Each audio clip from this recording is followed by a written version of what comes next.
Hello and welcome to the Gooner Talk. Back again with you guys for another episode of what is the Arsenal Transfer Show. Joining you every morning at 8 a.m. UK time. Hope you're doing good. Hope you're doing well. Thank you as always for making this a part of your morning routines. It's very much appreciated. And I hope you've had a very good week as well so far. We've nearly made it to the end. And it's my day off today as well. So I'm enjoying myself today. I'm going to get out, play around, have some chill, all that lovely stuff. So, yeah, looking forward to it. Good morning to those joining us live in the chat box. Jalali, Martin, Errol, Pinnyween, David, Craig. We've got Baba. We've got Rich, Wendy, Richard, Morgie, Glenn. We've got Steve as well. FPL, Cosmos, Stephen, Olatunde, Maximius, and plenty more of you guys as well. Thank you, everyone, as always, for tuning in. Means the world. It means absolutely everything that you do. So thank you. Thank you to everyone for doing so. We have got to talk about quite a few stories this morning, and obviously we'll be tackling your questions in part 2 as well. So let's make sure that we do that. Right. Phil says, Justice for Morgan, hand the picture. The picture is hung. It's not hung in here, but it is in the home, so don't you worry. The picture is up, Phil. You can stop worrying now. Right, let's crack on with today's stories, shall we? Alessia Russo, first of all, sending England to a World Cup final. What a performance from England to knock Australia out of the World Cup. Sorry to our Australian listeners. Apologies for England's victory here. But certainly Alessia Russo sending England to a World Cup final is an amazing achievement for the squads and for women's football in the country. It's brilliant. And I'm looking forward to seeing, hopefully, them lift the trophy on Sunday against Spain. Very, very difficult team. But as European champions, you'd hope that England are indeed the favourites going into that game. And let's see if it finally is coming home. Let's see if it is indeed coming home. Santi Cazorla has joined boyhood club Real Oviedo 20 years after leaving the club. 20 years. Incredible. My favourite Emirates era player. My favourite just magician with the ball. What an amazing player he is. It's a lovely kit as well. I'm very tempted to get a Santi Cazorla Real Oviedo shirt. I think it would be a nice left field pick for this season's choice. And certainly it's amazing to see him playing. Still at 38 years of age, he's absolutely brilliant. And he won't be going into coaching just yet. He does have ambitions to go into coaching. So let's see if indeed that turns into something with Arsenal in the future. But Santi Cazorla still playing at the age of 38 and has moved now to Real Oviedo. Now, from some what is, we would say, good news to, sadly, some bad news. Jurrien Timber, the confirmation of the ACL injury and the need for surgery has effectively ruled the player out of the majority of, potentially the entirety of, this season. Really frustrating, sad situation for Jurrien Timber. And Arsenal, in terms of what they might do in reaction to this, we're going to have to wait and see, because we ultimately don't know. It's very, very difficult to look into a situation whereby we are going to be without a key player. And that is a real frustration for us. And it is ultimately what it is with Timber, and we move. But we wish him the speediest of recoveries. I don't feel like I've actually recovered from this news. Still, I feel like this is very, very much a...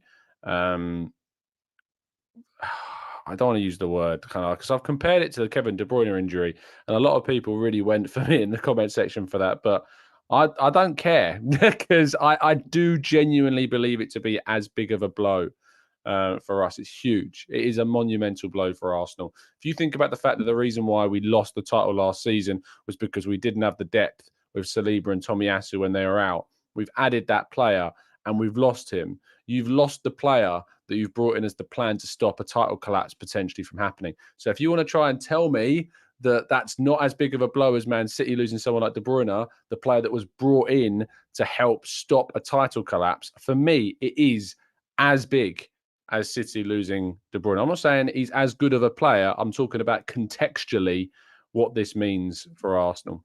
Positively, though, Martin Odegaard's talks are ongoing for the player and over a new contract. I reported this some time ago. I think it was toward the end of June. I think I've forgotten when I first talked about this, but Arsenal behind the scenes have been talking with Odegaard's people, and there have been significant progress in that. And there's hope that Odegaard will indeed renew his contract with Arsenal. Club captain, of course, loves it here, very happy at Arsenal. And the club want to continue with Martin Odegaard into the future. So his contract talks are now in full swing and ongoing, and hopefully we get a positive update on that very, very soon. Arsenal and Nottingham Forest are in talks to try and agree a deal for Nuno Tavares, Portuguese youth international. Of course, is incredibly important for us. We need to make sure that we are moving on these players as soon as possible so that we can then redirect any potential funds into new moves as well. Holding, meanwhile, is also expected to leave the club at some stage as well. So fingers crossed. I'm really, really hoping that we can find a solution to both these players. There is some discrepancy in the Tavares Forest talks. Fabrizio Romano suggesting it's a permanent discussion going on. Other outlets, Sky Sports, suggesting it's a loan discussion with an option to buy. I guess we'll have to wait and see who ends up being right. But there is some discrepancies in the description of that Nuno Tavares situation. But certainly the player is on the transfer list of Arsenal, and they'll be hoping to get a fee for the player very, very soon. A squad that is bloated with 32 players now at senior level. Arsenal need to make sure that they're moving on players relatively quickly. Newcastle have agreed a fee with Chelsea for Lewis Hall, the left-back/left wing-back. And Aston Villa are now looking at Acuna, which means that a knock-on effect to Kieran Tierney is that it's unlikely that Kieran Tierney will be pursued by either of Villa or Newcastle now at this stage. Arsenal finding it difficult, it seems, to get any significant amount of funds in for Tierney, which I think for those that have been saying that Arsenal need to be getting like 40-odd million quid for Kieran Tierney, this is a bit of a grounding moment for that side of the argument. If he is this all-powerful, all-great player, there is a real distinct lack of interest from clubs in Kieran Tierney this window. And I think that kind of tells you where we're at with Kieran Tierney in regards to the thoughts about his injury records, how fit he might be, the consistency that he will bring. And yet clubs, are more keen on looking at players like Marcus Acuna and Lewis Hall at this stage. And in fact, Newcastle might agree a deal that would be more expensive than the figure of £25 million that Arsenal supposedly want for Kieran Tierney as well. It is proving difficult to sell him. And maybe that is a bit of an enlightening part of this situation for people. But Arsenal will still hope to move on Tierney, but it might be just a loan. We know that Real Sociedad are very interested, but only on a loan deal. So let's wait and see if there's any changes between now and the end of the window. West Ham, we know that are a club that still have an interest in Tierney. So let's wait and see what happens there. But that is all of today's stories, bar two more. And I think that if my laptop wants to work, there we go, we can tell you what those last two are. For some reason, it went all blank screen. I was like, hold on, I'm sure we're not done. We're not done. Al Nassr have agreed a deal with Manchester City to sign Aymeric Laporte, despite the fact that Arsenal were indeed linked with him as well. City, however, they're not done with these negotiations because supposedly Real Madrid are also interested in the 29-year-old. The fee is expected to be around £15.6 million for the 29-year-old. Seems quite cheap, but Al Nassr have agreed a deal with City, but the player is still yet to decide his location.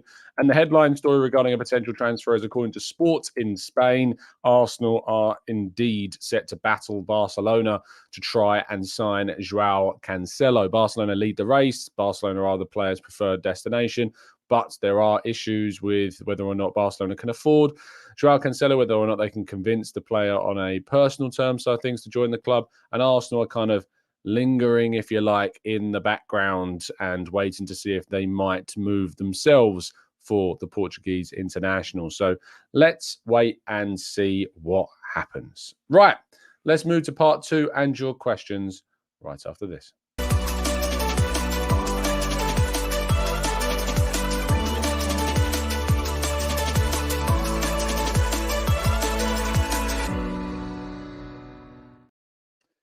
T Down Under, thank you so much for becoming a member. I can only assume that potentially, and this might be wrong, that you are an Australia supporter of the channel, in which case commiserations for the elimination from the World Cup.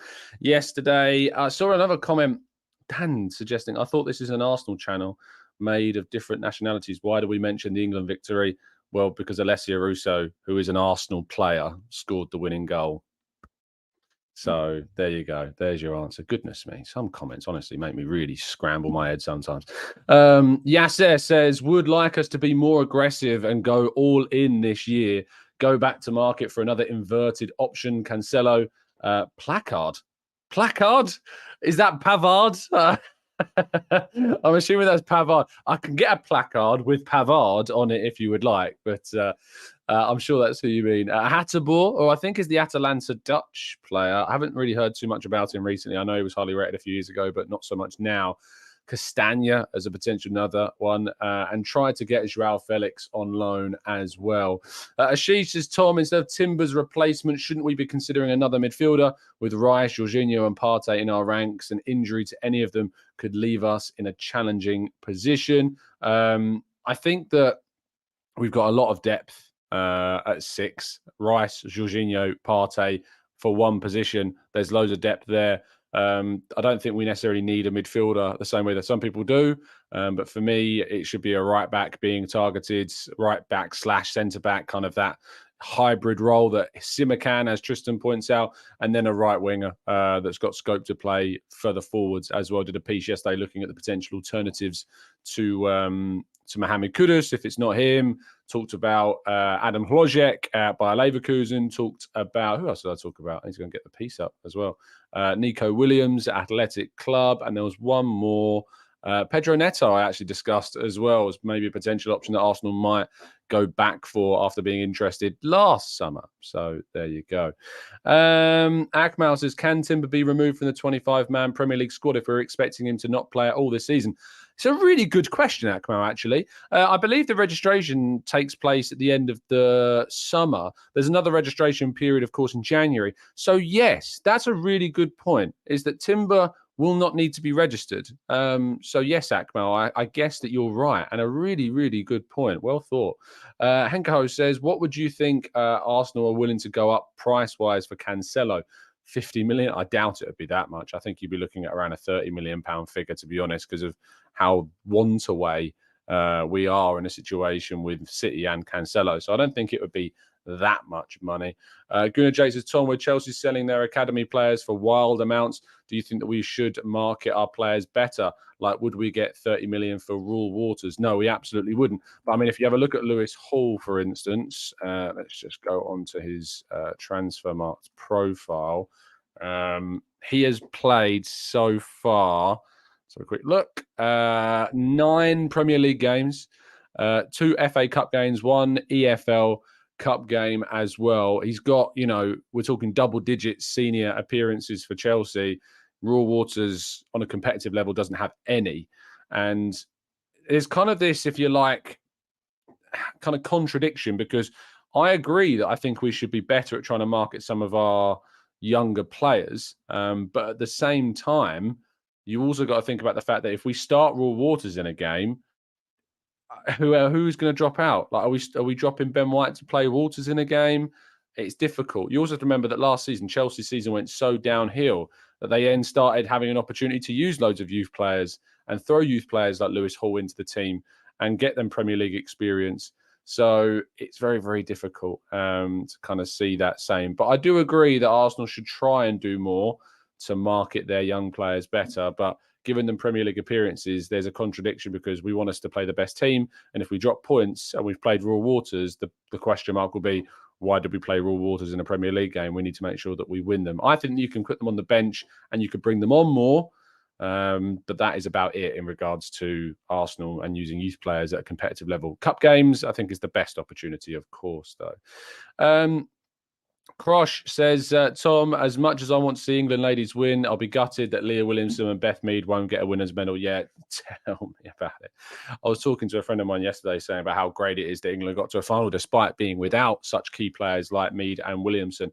And I remember, I think it was Lauren Koscielny talking about how he was injured and missed the World Cup when France won it, and what that did to him mentally. And you got to feel for Leah and Beth when, thinking about if England were to win the World Cup, how they would have missed it. Obviously, Beth was a big part of the European Championships, and hopefully she's fit again for the next opportunity to win a major tournament as well. But yeah, I would absolutely be thinking of them if England do win, because it will be a sad moment for them, and also an amazing moment as well, because, they were part of it, just not part of the tournament. Rizo says, how highly do Arsenal rate Waters and Souza? Fresneda is the same age. Shouldn't we give them a chance rather than sign someone like him? Probably, yes. And they do rate them very highly. They are very appreciated. Fresneda's obviously played plenty more at his age at senior level, which makes him a little bit more desirable. And, the feeling that you could rely on them somewhat more than you could do Souza and Waters. But that is a bit down to Arsenal. As we've just discussed, we probably need to be using them also. Reece says, Hutchinson going to Ipswich Town. Yeah, I mean, Hutchinson must be looking at that now and going, why on earth did I move to Chelsea? Why did I do that? Harry says, does Cancelo really fit our system? Question marks on his defending. We already have Zinni, who is good going forwards, but not the best at defending. Cancelo, I think, stylistically suits things, but you're right to point out there is a deficiency in his game, which is defensively. But if Arsenal are dominating the ball so much, does that matter? Would you use him in games where his defensive deficiencies are highlighted more? So would you start him against Man City? Probably not, no. So I think that maybe you could use him in a lot of the games in the Premier League season, but in some of the big games, maybe you go a little bit more conservative in your selection. John says, hi, Tom. Could it be the greater physicality of the Premier League that breaks players? Timber coming from a low physicality playing for Ajax straight into the deep end of the Premier League level of physicality. The Eredivisie is relatively physical still. Don't underestimate how physical it is. It's like a lot of people underestimate how physical the French league is as well.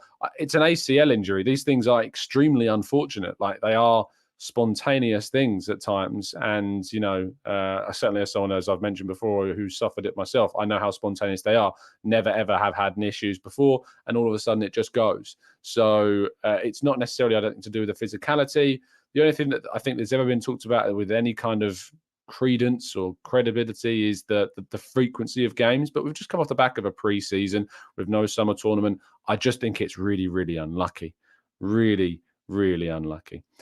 Phil Ed says, Tom, are you not slightly worried about our lack of significant sales over the years, and especially us being one of the highest net spenders over the past couple of years?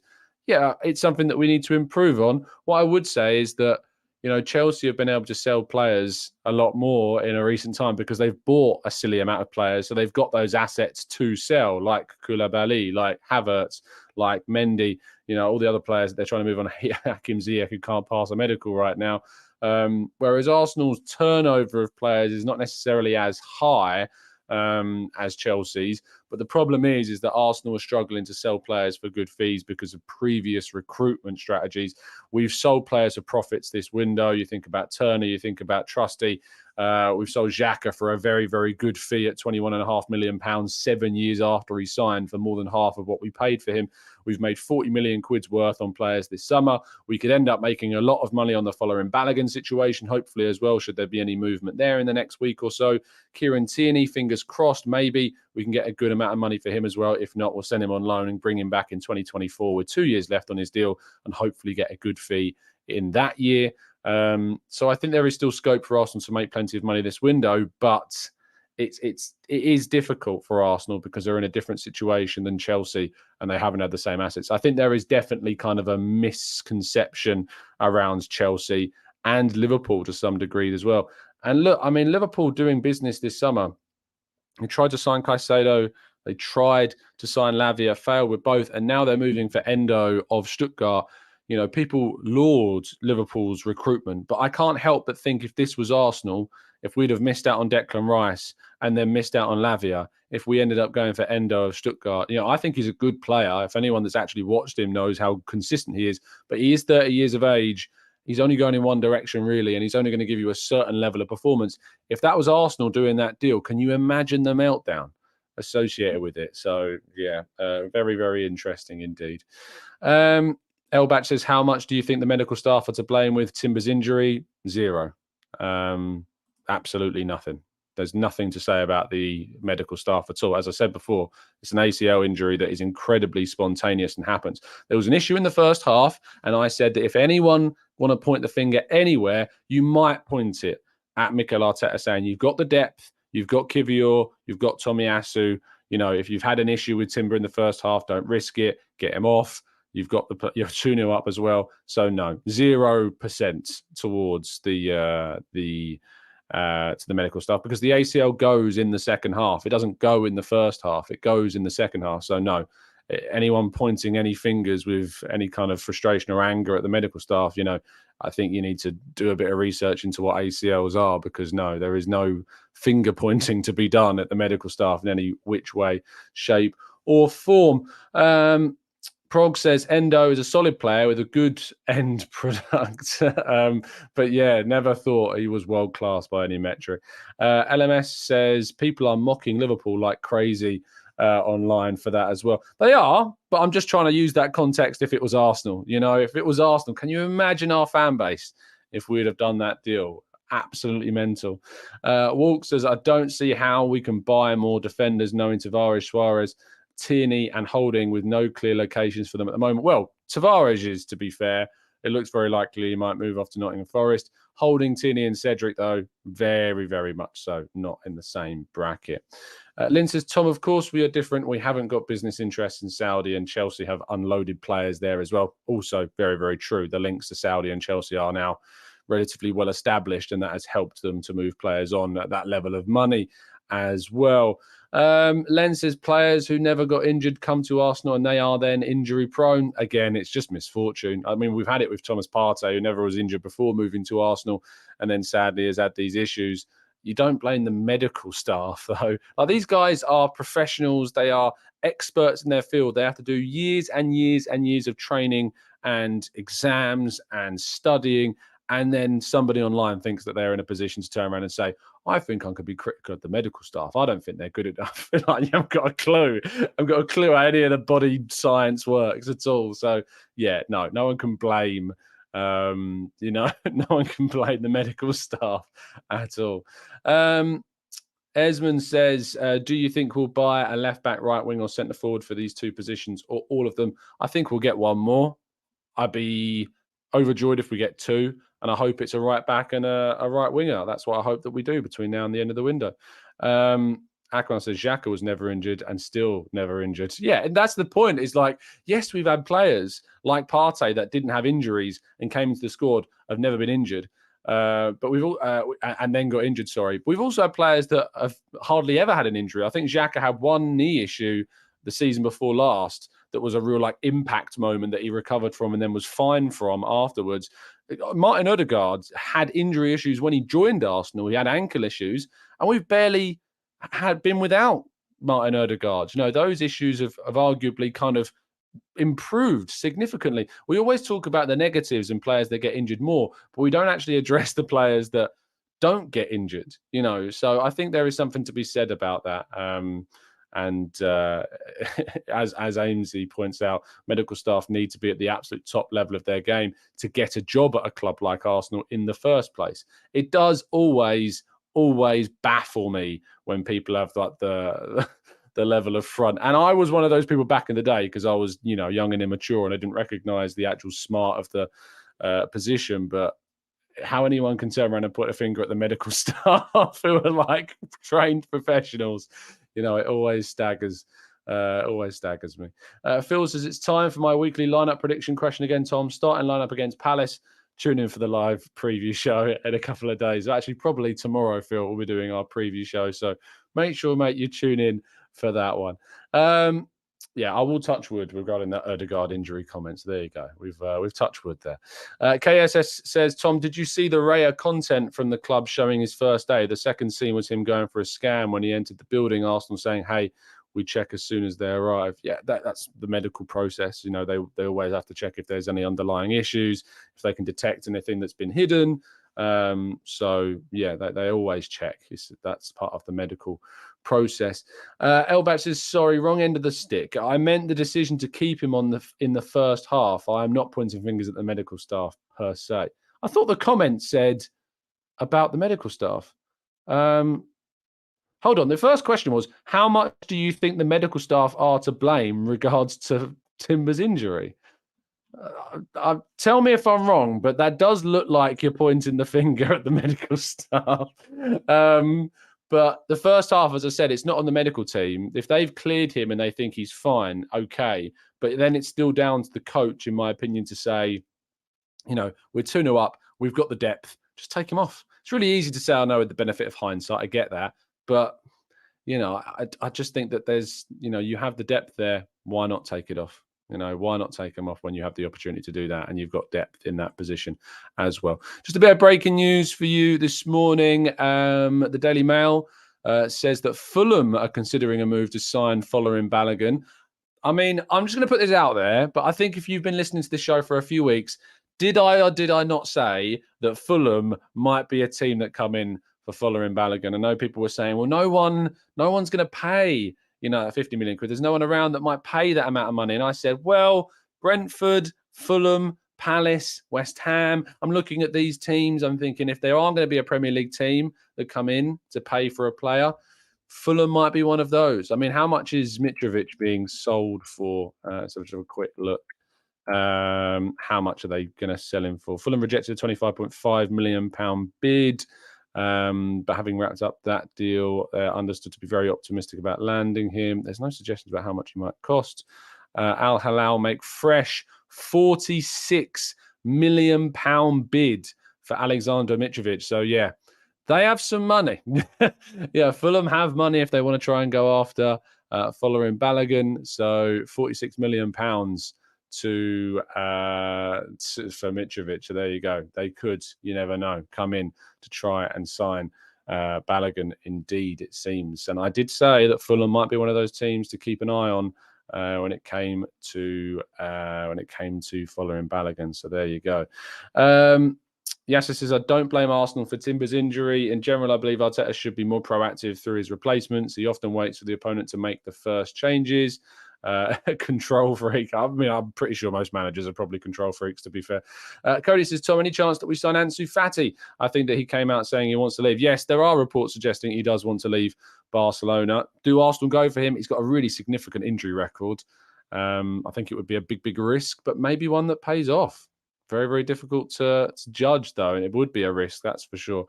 Naz says, hey, Tom, good to meet you the other day. Good to meet you too, my friends. I've been very down since the Timber news. Feel there is not another defender out there in Europe available similar to him, just gutted. Yeah, and that is the truth. There isn't too many out there, if any, that are very similar. I like Benjamin Henriks. I like Mohamed Simakan. Either of those two I'd love to see Arsenal go after as a potential replacement.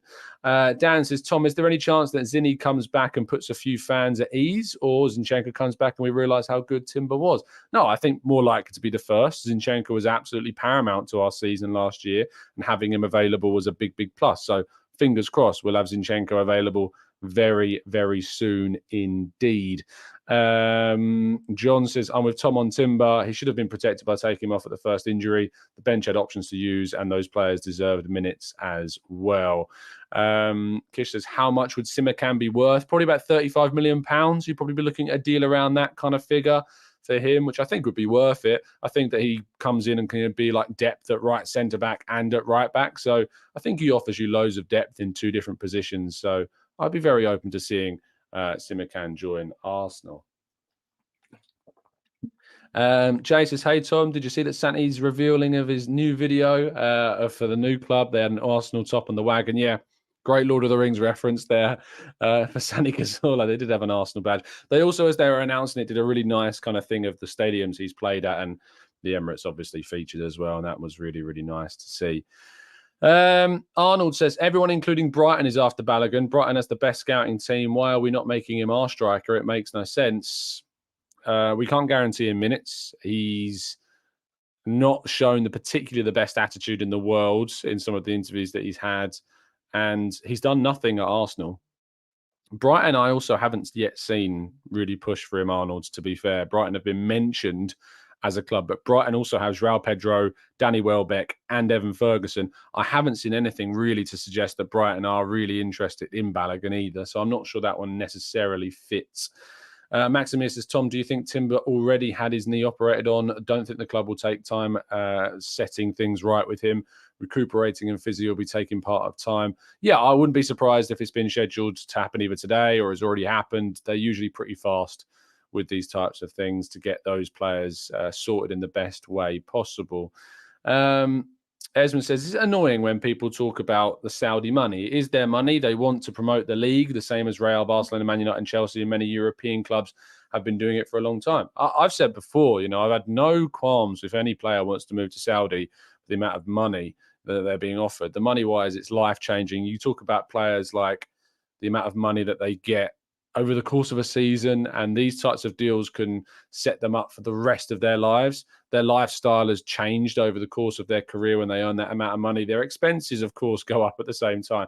And someone like Jordan Henderson going and quadrupling his money changes not only his life for the rest of his life, but his children's lives, their children's lives going into the future. And I can't necessarily begrudge that decision for an aspect of money. I can't begrudge the Saudi League either for wanting to bring the best players. There is nothing to stop them there is nothing to stop them from spending that money. So I mean, FIFA want them to do it because of the Club World Cup of the situation. The Club World Cup, they want to expand. They want to make it a more competitive tournament. And if they've got another nation outside of Europe that is very competitive, that is going to help them to be able to do that. So, it's ultimately for FIFA's benefit. I'm not saying that's a good thing. I'm just explaining to you the situation as to why that's happened. And they have no FFP, as Rizo points out, either. So that doesn't stop them anyway. Nick says, Timber was just unfortunate. In reality, this has been a great window for us so far. And if we also haven't signed another striker, this would have been one of the best windows we have had in at least a decade. Yeah. And it's a shame because I think some people will start knocking off numbers from their ratings of how good of a window this has been if we don't sign a defender. I think we do need to sign a defender. And I think the window has been, very, very good. And I think we were really only one, maybe two signings away, probably just one if Timber had been fit from this being a near perfect window, if we've been able to move out the likes of Cedric and Holding, etc. as well. So, yeah, it does suck. It really, really does suck. But, yeah. Ralph says, Hall for 35 million. Do we need to promote our youth and loan players more? Because Chelsea and City admittedly have the best youth teams and they're getting a lot more for their youth products in general than we are. They are. And we talked about this a little bit earlier on in the show. The way you do that is by playing them. And last season, Chelsea were able to use players like Hall a lot more because they had nothing to fight for. They were languishing in mid-table.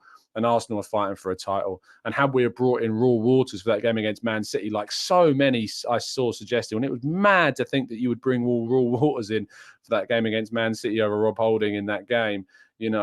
Just crazy. But we can use them now in cup competitions. We should try and use them more.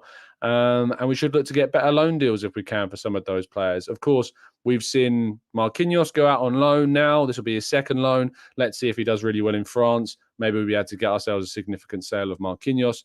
But we can do better with this. That is certainly an area that we need to be better at, is showcasing some of our youth players in better ways as well. But there is part of me that thinks, I don't really know why someone like Charlie Patino, who we all really rate very highly, we all rate incredibly well. But for some reason, the only offer on the table in the summer, really, that he wanted to move for was a loan move for Swansea. Are we overrating these players ourselves? Is Charlie Patino only worthy of a loan move to Swansea and now has a year left on his contract? Is it us? Is it us? So let's wait and see what happens. Let's go to Phil says, should we start Balogun, Pepe, Lokonga, Tavares and Cedric against Palace to showcase their abilities and add to their value? And this is kind of what we're discussing. Is how can you add to those players' values when they're just not good enough? There is also something to be said about that. Let's go to Esmail says, so every time a player limps off in the first half, we take them off well. How many players should we then take off? Injury happens. They would have to check that he is okay and the player would have felt okay. If a player limps off in the first half and you're 2-0 up and you've got two competent options, yes, is my answer. Now, there are some players in the team, like Bukayo Saka, for instance, who you might be a little bit more lenient towards. Now, remember that the Timber situation is spontaneous. The second injury is completely spontaneous. It's nothing to do with the first one, to my understanding. It's a complete freak accidental injury that obviously would have been avoided. But if a player limps off, which is usually a pretty good indication of an issue anyway, and you've got depth and you're winning the game, yes, Esmail, I think you do. You take them off. I think you've kind of answered your own question there. LMS says, I feel that we need an 8, Benacer or Barella. Benacer, yeah, because Spurs are going to sell him. Barella, again, just way too expensive. Don't see that one happening. Lynn says, I'm not against players going to Saudi, but I am against nothing coming into the clubs and prizing the best players away just for money after they have worked hard to play in the best league in the world. That's down to the player, though, isn't it? Not no, Lynn. Like, it's down to the player, and that's their player's own decision about whether or not they move. It's their choice. The player doesn't have to move if they don't want to. No one's gone to Saudi Arabia from any league that I've seen that said, I'm going because I'm being forced to. If there's any evidence to the contrary, I'd love to see it. But the player are choosing to go there. So, it's difficult to kind of get on board with the idea that they're prizing them away and they've worked hard to get there. Well, they have worked hard, you're right, to get there, but at the same time, it's their choice. So yeah, very, very, very difficult. Arnold says Newcastle got Tonali because Barella cost 60 million and was deemed too much. Barella is much higher rated than Tonali. Arsenal should get Barella now, and we're genuine Champions League contenders. I don't think so.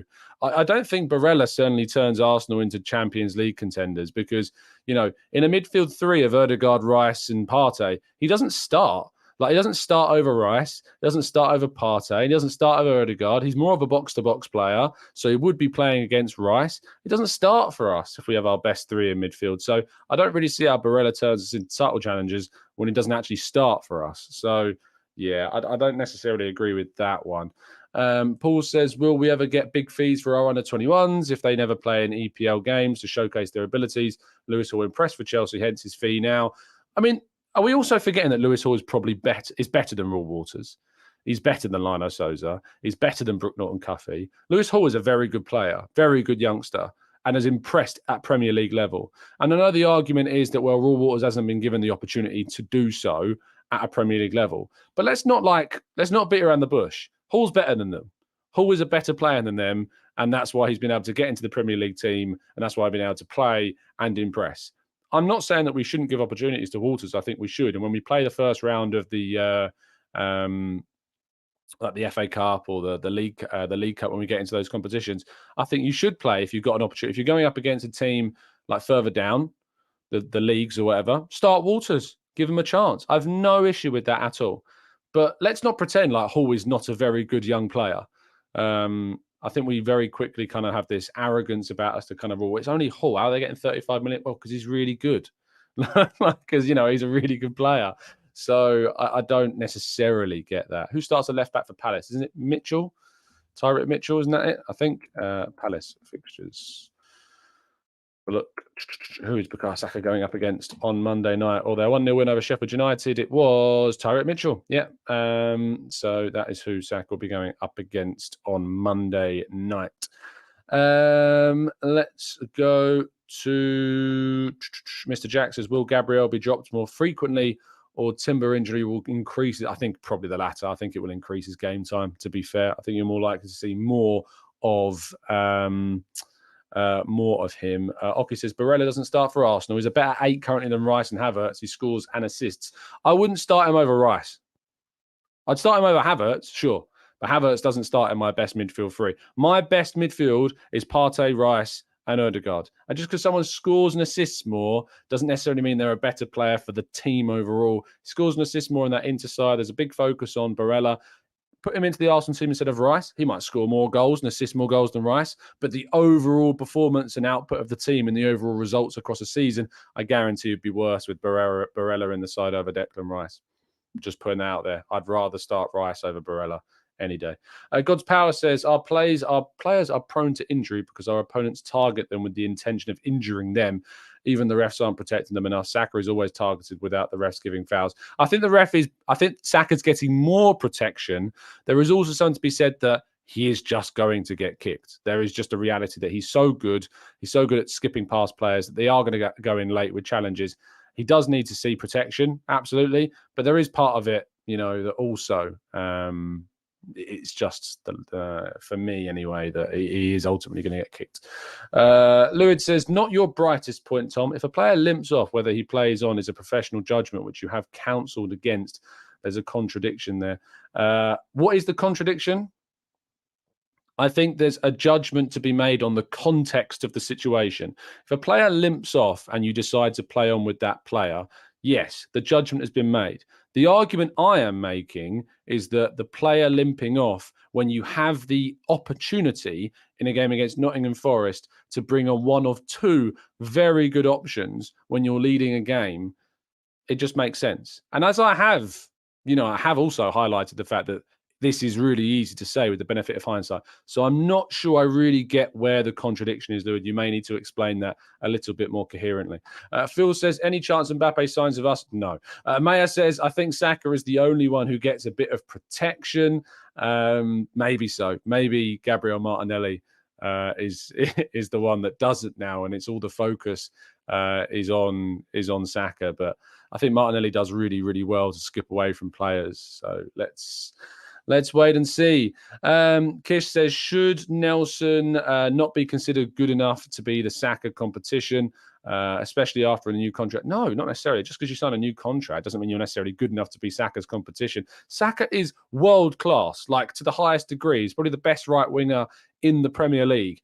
Whoever we bring into that right wing slot is not going to be on the same level as Saka. Nelson is just not on the same level as Saka at the end of the day. And at the end of the day, Reiss Nelson is going to be a level away from Saka, or more than one level away. So if you can sign somebody that can bring you extra competition, great. And we had nothing to lose in renewing Nelson's contract. We might sell him in a year's time for a significant amount of money. We had nothing to lose. Same as Balogun. We had nothing to lose in renewing Balogun's contract. We might make a really big amount of money from that. And it's the same thing when it comes to Nelson. So no, just because we signed his contract doesn't mean he has to be, as good enough to be Saka's competition. It was a financial decision, I think, as well as it was a footballing decision at the same time. Arnold says the referees in the Premier League are blatantly and obviously corrupt, allegedly, and I don't agree with it. Look at Barcelona's recent refereeing scandal. The Man City has 115 charges against them. You think teams aren't seriously buying off the referees? I mean, show me the evidence and I'll believe you. I always like to believe that I just don't think they're very good. That's my ultimate assessment, is that I just don't think they're good enough. But I absolutely empathise and understand when you see decisions like we saw against Manchester United and Wolves, why that you would think that they are. I can't not convince people to not feel that way when you see decisions that are so blatant and obvious got wrong. I personally just think they're bad. I just think they're not good enough. And I think we should be bringing better officials into the league. They're not consistent enough. They're not good enough for the Premier League is where I stand on that side of things. Nick says, what is going on with Gabriel? Dropped for the first game, then rumours of the Saudis being in for him. Surely he's still worthy of starts. I still feel the fan base underrates him. Yeah, I'll tell you, I was just trying something different. I think the system really works with Partey at right back in that game. We dominated things. Yes, we need to create more high-profile chances, but no, I don't think there's any issue with Gabriel. I think Timber being out now means that he will start more, and just because a team are interested doesn't mean that there's a problem. The Saudi Arabian sides are going after loads of players that you never thought would have left the Premier League for Saudi Arabia, so I don't think that is one and the same. Mayor says, I think they panic, the referees, I assume that is, under the pressure. Maybe they do, but it's their job to not do that. So, yeah. Ade says, Tom, if Reiss isn't given a chance, how will he get better? This is my point. We're reducing his value just like we did KT. I mean, he's not fit at the moment, is he, Ade? I don't think he's fit. So, if he's not fit to be in the squad yet, and I might be wrong, but I'm pretty sure that he's not back to full fitness. Let me have a quick check. Was he on the bench the other day? So, a quick look. Nottingham Forest. Did he go? Was he on the bench for that game? He was on the bench. So bring him on. Use him. Play him. So there you go. He may not have been back to complete full fitness, but you got to remember that we had Smith Rowe didn't come off the bench either. Vieira didn't come off the bench. And I think at the end of the game, going to 2-1, when it got to 2-1, you're in a situation there when it's a little bit panicky, isn't it? It's a little bit like, if we bring on Reece now and then it goes to 2-2, is taking off Saka for Reece Nelson the right decision? If we'd have gone to 2-2, I'd rather have had Saka on the field. If we'd have gone 3-0 up, then yeah, there's no excuse. Bring on Reece Nelson, But I think in that moment when it went to 2-1, I don't think you were going to see him come off the bench. We only made 3 subs in that game. We should have made more. Nottingham Forest used all of theirs. We should have seen Smith Rowe come on. We probably should have seen Kivior come on at some point as well, add into the defensive ability. We could have seen any of Jorginho, Vieira or Nelson come on as well. I just wish Arteta was better at substitutions. That has always been the criticism I've had of him. There's very few, but that is the criticism that I've had. Anyway, we're going to round things off there. I am going to be live again in just 10 minutes' time. I'm going to be joining... in fact, do you know what? There's something that we haven't done that I said I was staying live for because Mikel Arteta's press conference is on right now, right in this very moment. So let's get some comments, shall we, just before we wrap up.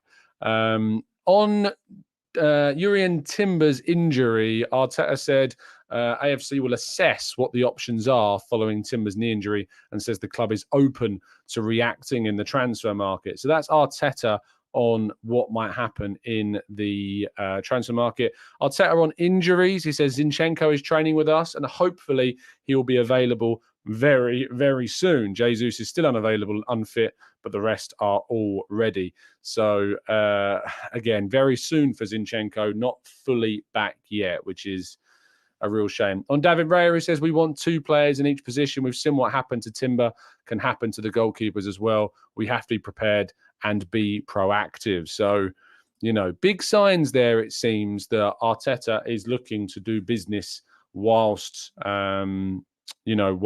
Timber is out. So that is very positive indeed. Thank you, everyone, for tuning in. I hope you have a great day. Go back and watch the press conference on the Arsenal Way, of course. You can get all of the updates on football.london as well. I hope you have a fantastic Thursday. I'll see you again in 10 minutes over on DG's channel. So hop over to Deluded Gooner. And unless he's not doing it live, sometimes he doesn't do them live. I don't know. Maybe it's live, maybe it's not. Maybe it'll go out later. But I will be on DG's channel today. But have a great one. See you soon. And as always, up the Arsenal.